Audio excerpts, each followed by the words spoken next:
notre cours aujourd'hui à la réussite de nos chayalim et à la réfoua des ptouim et à la protection de Am Israël.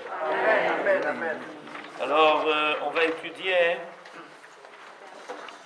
le lien qu'il y a entre la paracha de la semaine passée, parachat Chayei Sarah, c'est pour ça que vous avez reçu en fait les derniers versets de la paracha de Chayei Sarah, et on va étudier un commentaire d'un Rav qui a fait le lien entre les derniers versets de la paracha de Chayei Sarah et le début de la paracha Toldot.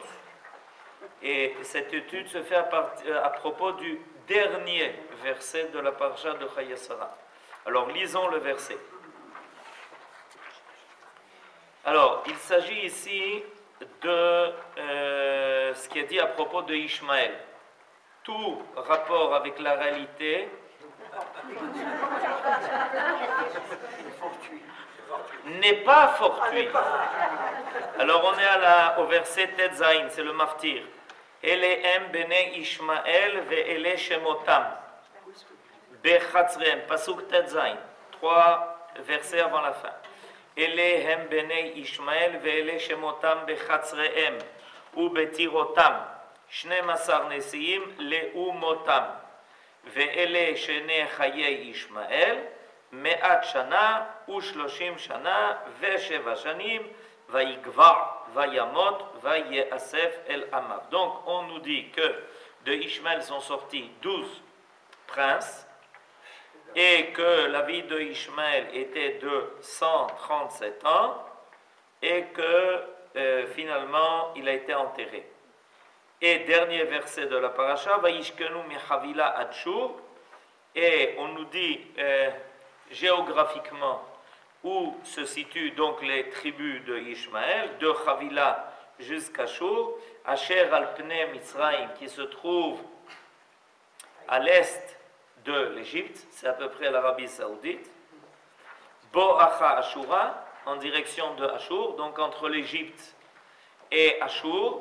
Ashur, c'est la Syrie. Non, c'est pas Assyrie. Oui. Al pnei kol echav nafal. Et la dernière expression est une chose qui est intéressante. La Torah nous dit que Ishmaël est tombé devant ses frères. Ça veut dire quoi? Alors c'est ça qu'il faut comprendre.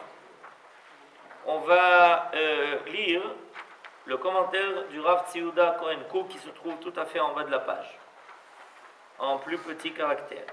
Al pnei echav nafal. Yesh avchana pnimit gizrit brura ben Yitzhak le Ishmael. Il y a une différence fondamentale, essentielle, entre la descendance de Yitzhak et la descendance de Ishmael, entre la nation qui va apparaître par Yitzhak et la nation qui va apparaître par Ishmaël. Israël ou Am Hashem. Par définition, Israël est le peuple de Dieu. Hashayach le Eretz Hashem. Et qui appartient, ou à qui appartient la terre de Dieu. C'est-à-dire, il y a une définition, a priori, que Israël est défini comme Am Hashem et Eretz Israël est défini comme Eretz Hashem. Donc il y a évidemment une corrélation entre ces deux essences. Mitor ha'avtacha Eloki, tout ça vient évidemment de la promesse divine qui a été faite. Aval avtachazo le beito shel Avraham Avinu mitkayemet. Alors, ce que le Rav explique, pour l'a un peu étudié dans le cas du Kollel, c'est que au départ, Akadosh Baruch Hu fait des promesses à Abraham. Et il lui annonce qu'il fera de lui une grande nation, Ve'esra le goy gadol, et qu'il multipliera sa descendance comme les étoiles du ciel et les grains de sable. Et il y a beaucoup de choses qui sont annoncées à Abraham. Seulement, il faut savoir une chose, c'est que il y a un lien profond et essentiel entre le ciel et la terre. Ça veut dire quoi? Ça veut dire que du ciel tombe la pluie. Mais qu'est-ce qui fait apparaître la force de la pluie? Ce qui pousse sur terre. Vous avez compris ce que je viens de dire? C'est-à-dire, la pluie tombe. Quand tu vois la pluie tomber, pour toi, c'est quoi? Pour toi, c'est de l'eau. Mais qu'est-ce qu'elle veut? Qu'est-ce que cette eau veut dire? Quelle est la valeur de la pluie? Tu la constateras a posteriori, quand cette pluie tombe sur terre, qu'elle rentre profondément dans le sol, qu'elle irrigue ce qui est enfoui dans la terre, et que tout d'un coup on voit quelque chose qui pousse, que ce soit des arbres ou d'autres plantes, et qu'on voit des rivières qui coulent, des fleuves qui sont pleins, des lacs qui se remplissent, etc. Alors, on comprend quelle est la valeur de la pluie. Par exemple, en Israël, selon le Kinneret, est-ce que le Kinneret est plein ou est-ce que le Kinneret se vide? C'est comme ça qu'on nous, on vérifie la valeur de la pluie. C'est-à-dire, pour nous, on peut comprendre combien la pluie a de valeur en fonction de notre capacité ensuite d'avoir une réserve d'eau qui nous permettra de passer une année. Et ça, on est capable de le mesurer. Il y a quelque chose de très intéressant là qu'il faut comprendre. C'est que les choses extraordinaires qui sont déjà prévues dans le ciel, comme la pluie, ne trouveront leur révélation que quand elles rencontrent la réalité et que, avec la réalité qui se dévoile, on comprend la valeur de ce qui a été donné. Alors, Akadosh Baruch Hu dit à Abraham, je ferai de toi un grand peuple. L'aventure d'Abraham commence. Mais par qui ça va passer? Comment ça va se révéler? Chez qui ces promesses vont prendre forme? Alors Abraham, lui, il ne sait pas a priori. Alors il a Ishmaël. Il est surpris que ce soit Ishmaël qui ne vienne pas de Sarah, mais de Hagar, mais il est en expectative. Et peut-être que c'est lui. Pour le moment, il n'a pas eu d'autres enfants. De Sarah, il ne réussit pas à avoir d'autres enfants. Donc Abraham s'est peut-être posé la question que de savoir si toutes les promesses que Akadosh Baruch Hu lui avait fait, n'allaient pas finalement passer par Ishmaël. Il y a un grand point d'interrogation. Ok? Ce point d'interrogation, il est présent jusqu'à quand? Jusqu'à la naissance d'Yitzhak. Jusqu'à la naissance de Yitzhak. Quand Yitzhak apparaît, à ce moment-là, doit en même temps apparaître le choix divin. En même temps, doit être résolue l'équation qui est posée. Est-ce que ce qu'Akadosh Baruch Hu a promis à Abraham va passer par Ishmaël? Maintenant, il y a une autre option. Est-ce que ça va passer par Yitzhak? Cette même aventure va continuer avec Yitzhak, qui apparaît dans notre paracha, où au début de la paracha, il est annoncé, voilà quelle va être la descendance de Yitzhak. Et voilà que tout d'un coup naissent deux enfants, un Yaakov, un Esav, un Yaakov. À nouveau, point d'interrogation. Maintenant, il y a deux possibilités. La première possibilité, c'est que Dieu l'annonce lui-même et qu'il dise, voilà, des deux, c'est par lui que ça passe. La deuxième possibilité, c'est que ce qui se révèle sur terre, je reviens à l'histoire de la pluie, va maintenant confirmer envers qui le choix porte. Alors c'est pour ça que la Torah va nous raconter l'aventure de chacun. Qu'est-ce que Yitzhak fait dans sa vie et qu'est-ce que Ishmaël fait dans sa vie. Et pareil en ce qui concerne Yaakov et Esav. À quoi Yaakov consacre son temps? Yaakov ishtam yoshev ohalim, un homme probre, comme ça qu'on dit en français? Oui. Ok, la probité, et qui est assis à une étude dans les tentes du Beth Midrash. Et Esav, lui, il préfère les champs, il préfère aller tuer les bêtes, il préfère de temps en temps faire des razzias chez les autres, etc. Donc, à ce moment-là, on commence à entrevoir que entre les deux, il va y avoir un choix. Mais il y a en même temps une confirmation divine qui se fait. Akadosh Baruch Hu dit à Abraham, Ki beYitzchak yikare lecha zara. C'est par Yitzchak que se pose. Donc il y a en même temps les deux choses qui se passent. Il y a une annonce divine qui se fait et il y a une révélation sur terre aussi de la nature par le comportement qui convient à quoi. Et on essaye sans arrêt de remettre ça en question. Mais il y a une double confirmation qui se fait. La confirmation se fait et par l'annonce divine et en même temps par la réalité, par la façon dont les hommes vivent cela. Ok?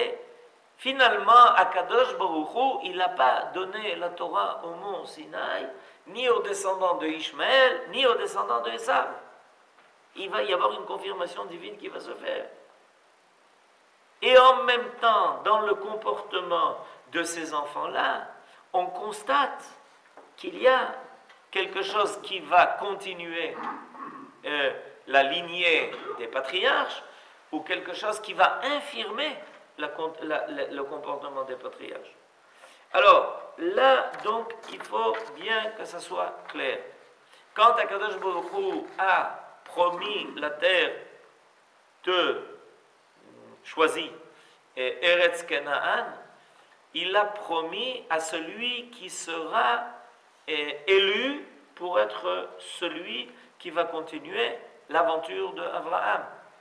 Dans ses qualités, dans ses vertus, dans sa façon de se comporter, dans son amour, de quoi? Du peuple et de la terre.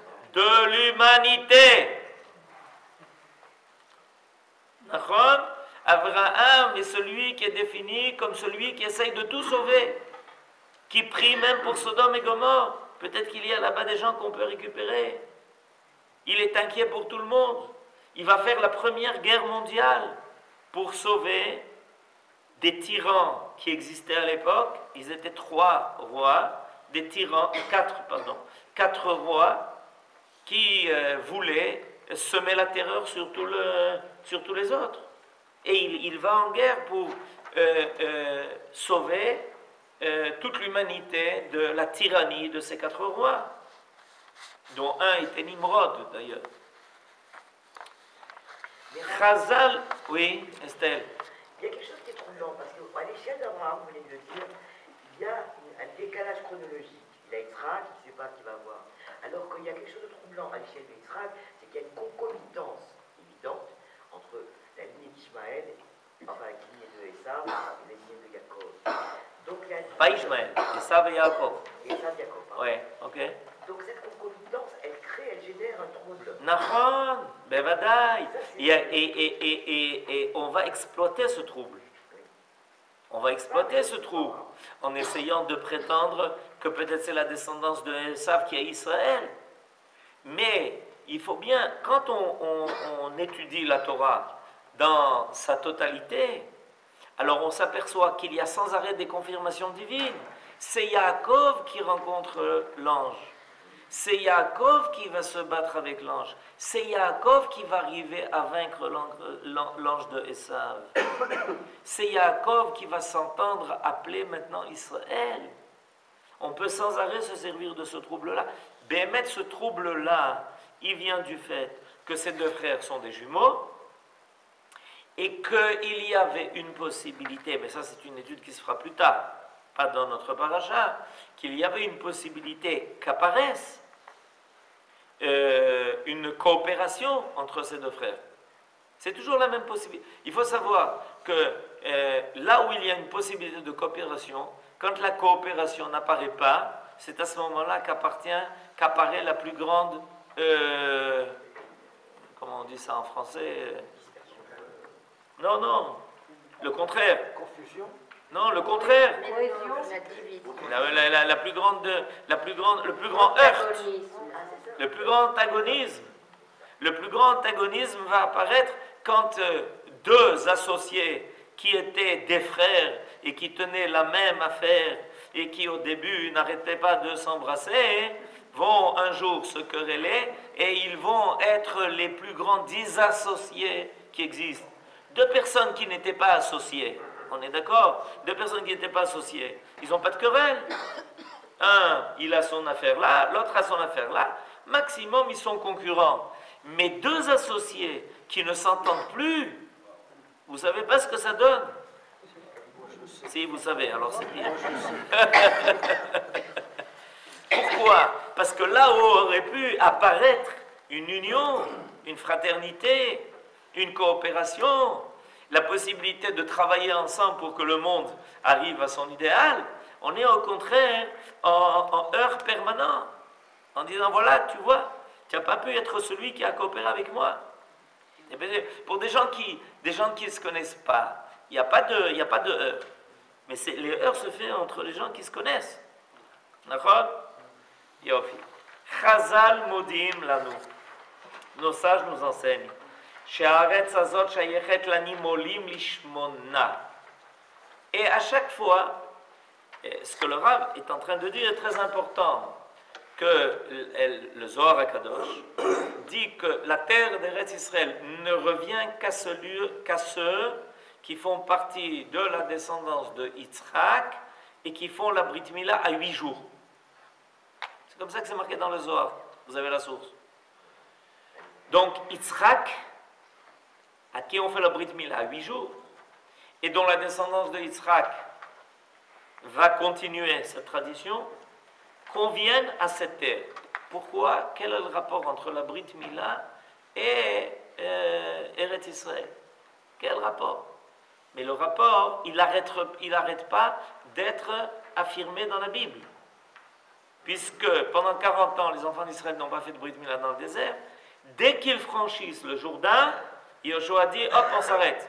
Pourquoi on s'arrête? On va à la conquête de la terre. On s'arrête. Tout le monde Brit Mila, en un jour. On ne peut pas rester sur cette terre sans Brit Mila. La Brit Mila a pour but de révéler le côté divin qui existe au-delà du côté naturel chez l'homme. C'est le but de la Brit Mila. Le Brit Mila, Shmona, c'est le chiffre 8 qui dépasse le cadre de la nature. Le cadre de la nature s'inscrit toujours dans le cadre de la création apparue en 7 jours. Le 8e, c'est dépassé. Le 8e, ça va au-delà de cela. Ça touche déjà à l'origine de la création. Pas à la création, à l'origine.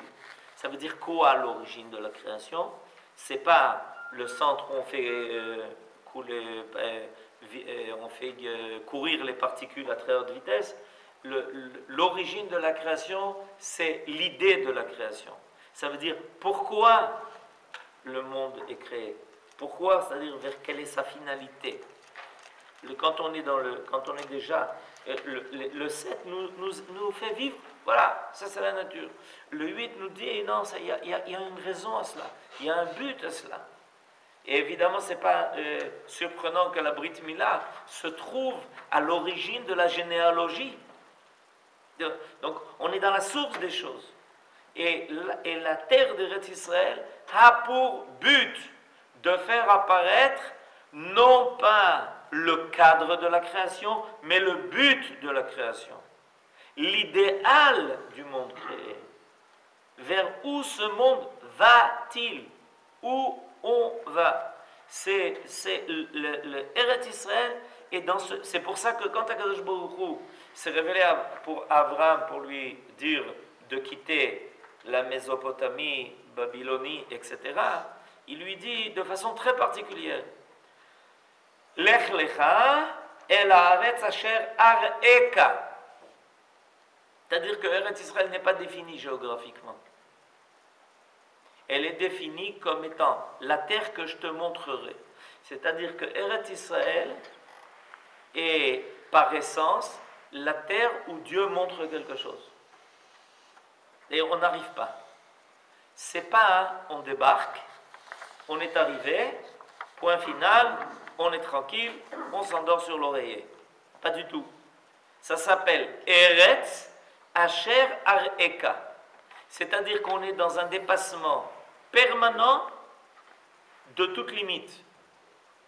C'est pour ça que ça s'appelle Eretz Asher Ar'eka. La terre que je te montrerai. C'est-à-dire, et j'ai vu un commentaire qui dit, en réalité, la terre où je te montre, moi. Ar'eka, c'est-à-dire où je me montre à toi.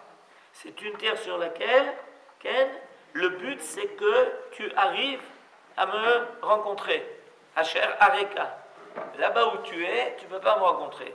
Sur cette terre-là, il y a une progression, il y a un chemin qui permet à chaque fois de rencontrer un niveau plus élevé de ce qu'est la divinité dans le monde.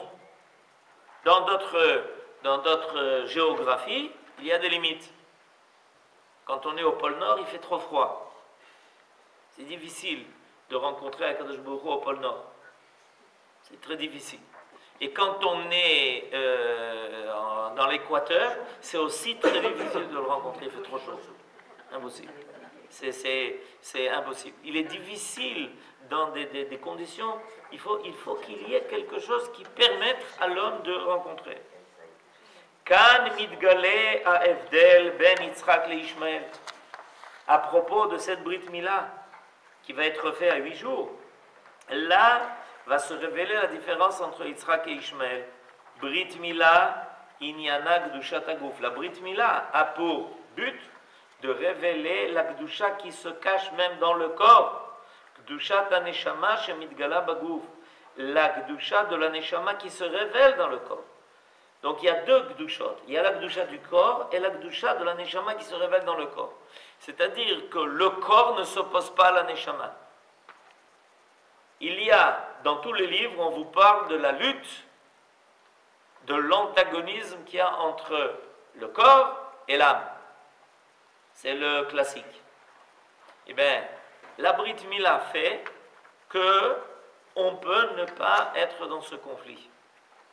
La terre, c'est quelque chose de matériel, et la terre d'Eretz Israël n'est pas en conflit avec la révélation de Dieu. Les autres contrées, il faut que l'homme choisisse la terre ou les cieux. Eretz Israël, on n'est pas tenu de ce choix-là. On peut vivre sur terre et quand même voir ce qui se passe dans les cieux. Il n'y a pas de conflit entre la terre et les cieux. Ça, c'est une dimension qui est très particulière. Et au Ham Israël, grâce à la Brit Mila, et à la terre d'Israël, parce que la terre d'Israël a une dimension de création où les frontières, où l'écran qui sépare la terre des cieux n'existe pas. Yaakov va dire Ma nora hamakom hazeh. C'est un endroit qui est extraordinaire. Nora, c'est pas forcément terrible. Ça veut dire quelque chose d'extraordinaire. Exceptionnel. Ma nora hamakom hazeh. En ze ki im bet Elohim. Il est couché sur terre, sur la poussière de la terre quand il dit ça. C'est comme ça que c'est annoncé au début de la prochaine paracha. Que Yaakov est sur la poussière de la terre. Et qu'est-ce qu'il dit? En ze ki im bet Elohim. Je suis dans la maison de Dieu. Tu es dans la poussière de la terre, dans la maison de Dieu? La terre ici permet de voir la porte des cieux. Il n'y a pas de contradiction. Il n'y a pas d'écran. Il n'y a pas de frontière véritable entre la terre et les cieux ici. Britecha asher schatamta bivsarenu. C'est ton alliance que tu as mis dans notre chair. Brit Kodesh Zo. Et vous savez que le christianisme, la première mitzvah qu'il a abolie, c'est ça. Brit Mila. Pourquoi? Parce qu'on ne peut pas admettre chez les idolâtres qu'il puisse y avoir une révélation divine dans quelque chose qui soit tellement matériel. Donc, la Brit Mila devient l'alliance du cœur. Un dogme. Ok, l'alliance du cœur. Dans la chair, c'est pas possible. Alors il faut supprimer ça. On n'est pas capable de le vivre. En réalité, ils ont raison. Ils ne sont pas capables de le vivre. C'est pour ça qu'ils l'ont aboli. Un homme abolit ce qu'il n'est pas capable de vivre. Vous savez, quand il est capable de vivre, il n'abolit pas. Il est capable de l'assumer. Depuis Avraham Avinu, le Ham Israël, il assume la Brit Mila sans aucun problème. C'est parce qu'il est capable de vivre. Mais celui qui n'est pas capable de vivre, il dit c'est insupportable, on ne peut pas vivre avec une idée pareille parce qu'on n'est pas capable de la vivre. Donc on l'abolit, on la supprime. Brit Kodesh Zo, Brit Hashem, Ba'aretz Aninyan Echad. La Brit Mila, l'alliance conclue avec la Brit Mila et l'alliance conclue avec la terre d'Eretz Israël est la même alliance. Ou Brit Mila Bemuvana Hashalem, Yamila Leshmona Yamim.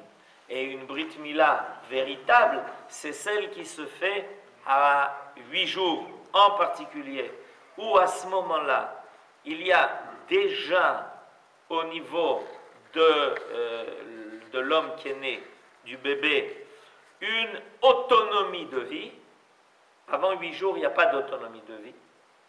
Il y a une autonomie de vie, mais en même temps, à ce moment-là, il y a la possibilité de révéler le côté divin qui existe dans cette vie qui devient autonome. C'est-à-dire, il y a quelque chose d'extraordinaire. Bien que le bébé respire par lui-même, vit par lui-même, etc., il y a quand même quelque chose qui maintenant ne le quitte plus. C'est le côté divin qui est en lui. Ve'omnam, achshav, הדברים מאוד מסובכים בינינו לבין ישמעאל ביחס לקניין הארץ. Et dit le Rav, évidemment, étant donné qu'il y a ici un conflit qui essaye de vérifier, qui a pour but de vérifier quelle est la différence entre celui qui fera la Brit Mila à 8 jours et celui qui ne fait pas la Brit Mila à 8 jours et qui prétend qu'il a quand même droit à Eretz Israël, ça rend la chose très compliquée au niveau des relations entre nous et Ishmaël. Aval matidim liitbarer, mais tout finira par se vérifier, tout finira par apparaître.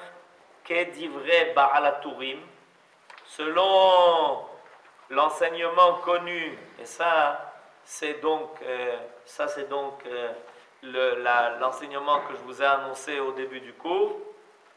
Kedivre ba'alaturim besof parashatenu, al smichut apsukim. Ba'alaturim était le fils de Rabbeinu Asher, le Rosh, qui a quitté l'Allemagne parce que son fils a été tué par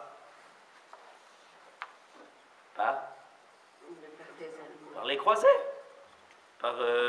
par les chrétiens qui avaient de très bonnes intentions envers le peuple juif, et il leur proposait de rejoindre rapidement le ciel en le mettant sur les bûchers. Alors il s'est sauvé en Espagne, et là-bas il a fondé une yeshiva, il est devenu un des 3 sages sur lequel le Shulchan Aruch se fonde pour décider de la halakha. Il est un des 3 sages. Le Shulchan Aruch a pris 3 sages, le Rif, le Rosh et le Rambam. Et il se sert toujours de leurs 3 opinions pour décider de quelle va être la halakha. Et le Baal HaTurim est le fils du Rosh. Alors, il enseigne la chose suivante. À la fin les derniers mots de notre paracha sont Alpne kol echav nafal. Il est tombé devant ses frères. Et comment commence notre paracha? Ve'ele toldot Yitzchak. Alors, nous dit le Ba'aturim la chose suivante. On va le dire en hébreu et vous n'aurez pas tellement besoin de traduction. Lomar, Kesheyipol Ishmael Be'acharit Ayamim, Az Yitzmach ben David, Sheu Mitoldot Yitzhak. Pourquoi tout de suite après le verset Alpne Kol Echav Nafal et tout de suite au début de la paracha de cette semaine Toldot, il est marqué Ve'el Toldot Yitzhak. La réussite de Toldot Yitzhak passe par la chute de l'empire de Ishmaël.